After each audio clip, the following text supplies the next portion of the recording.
Ba-dum-bum. Ba-dum-bum.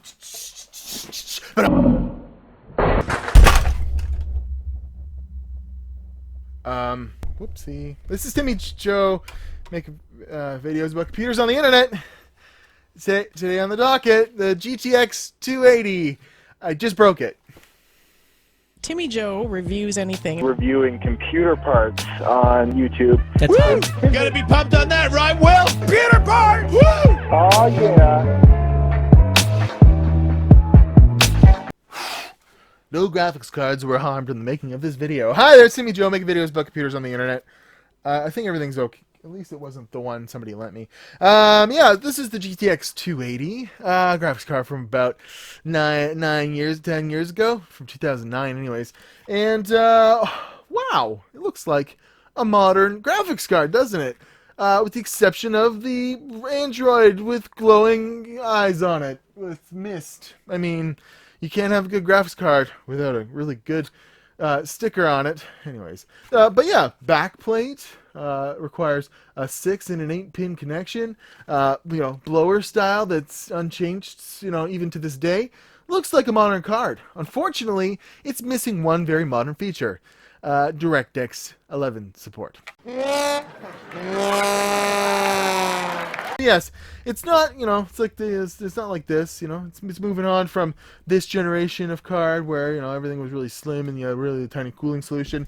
And then this is, a year or two before it, a 9600 GT. This looks kind of like an old, single slot design. Looks pretty old, has a little graphic on it or whatever. But, this actually reminds me of a Radeon HD 7970, because it's both very, very, very large, and I mean, it even has a backplate where this does not, so it's very pretty and what have you. But yeah, very, very large card. But unfortunately, if you wanted to use it for a budget build, or you found one real cheap, there's a lot of things it can't do. And it doesn't even have HDMI. It has 2 DVIs and some S-video dealy. There was a connector, I think, in the box that would allow you to hook this up to HDMI, but no audio over HDMI. There is a little doohickey here. You'd have to use a wire and connect it to your sound card or motherboard or something like that to get any sound over this thing to work, which is kind of, suckage. Where if you get into the Fermi generation, the 4 series that came after this, it has a lot of those modern features. It'll have HDMI. It'll be worth putting in a budget build. But this thing, although it does have some graphics horsepower, as we'll see in a second, it can't play a lot of modern games. But there were some pretty cool games it could play, and pretty cool stuff. So we'll see here. It MSRP'd for $650 freaking dollars at the time. So in true Nvidia fashion, it didn't stay on top for long. So you might have bought this nice $650 graphics card, and then they come out with an update to it so a couple months later. We'll get to that in a second. But it did have a baby brother, the 260, on the same 65 nanometer architecture, and they were still pimping the 9800 and the 8800 GTS and stuff like that around then. Stuff from this card's so this was a true leap forward in technology, but it didn't take them long to switch things over and come out with a new manufacturing process with the same look and whatever. But in case you're wondering, I did, this is actually, I keep dropping them. I look really good there. One of my first computer reviews ever on YouTube. Reviewing a Zotac 750 Ti, putting it into just a Core i5 system and showing that it could beat the performance of an Xbox and PS whatever at the time. This little card has a lot more graphics capabilities than this giant one. So keeping in mind that, that's what we're talking. I can't stand this up all. There we go. There we go. But yeah, keeping in mind that's what we're dealing with. So, but, nowhere near the power of this thing. Let's stand that up like that. And then you guys can just go over here, because I'm tired of dealing with you. People hate me for how I treat hardware.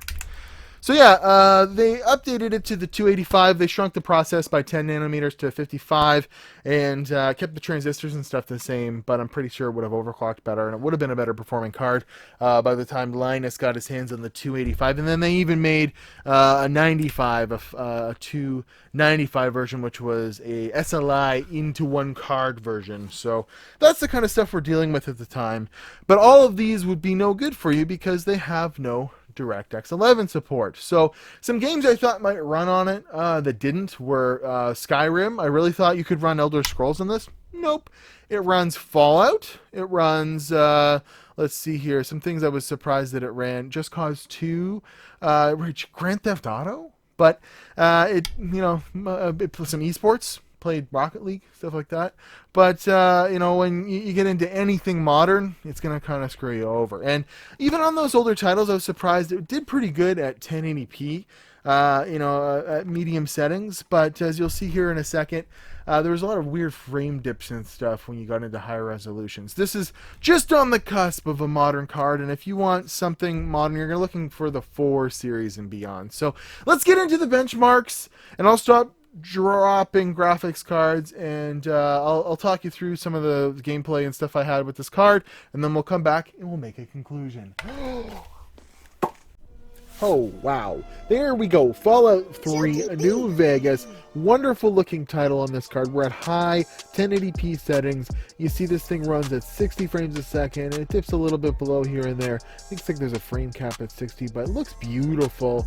And I can just, you know, run up to these hookers. I can start killing them, and we get no slowdown in gameplay. And, you know, it's just really running great on this system until I actually switched it over to ultra settings, and with some MSAA or some anti-aliasing on, we see here the frame dips down, and especially in this like high stakes battle here, there's a lot of huge frame dips with ultra turned on. So as long as I had it on high, it seemed to be just fine and okay, and I didn't explode myself.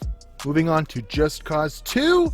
Oh, really nice game. I missed this game. Played it back in the day. Yeah, we are 1080p high settings. We see here that we're over 30 frames a second, but this feels laggy to me at this point. There's so much going on in this scene with the weather effects and stuff. I just plopped it down to kind of more of a medium-ish settings, and that's where the 1080p really felt a lot better to me.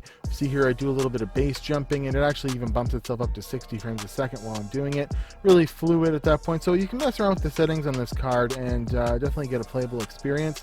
BIOSHOCK Infinite, the same kind of story at very high settings.